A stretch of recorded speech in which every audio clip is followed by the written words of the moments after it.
C'est Bonjour le Sud, votre émission entre 6h et 10h du lundi au vendredi. Je suis avec Emmanuel comme tous les matins et je suis aussi avec Jade, c'est ma nièce. Elle fait son stage encore là toute cette semaine, stage de seconde pour découvrir un petit peu le milieu de l'entreprise et donc le milieu de la radio avec nous. J'espère que t'es pas déçue, Jade, depuis le début de ton stage.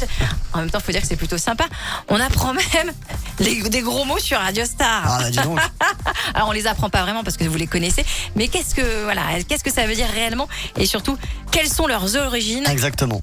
Oh là là, quelle gourde! La gourde, c'est le gros mot de ce lundi, un gros mot à propos, parce qu'il fait tellement chaud en ce moment. N'oubliez pas votre gourde et au sens propre comme au sens figuré. Ah bah oui, toujours avoir une gourde à portée de main, ça peut servir. Alors qu'est-ce que ça veut dire gourde, Jade? Pour moi, c'est quelqu'un qui est maladroit ou bête. Et en effet, c'est un peu ça, t'as finalement. complètement raison, c'est-à-dire qu'elle a deux significations.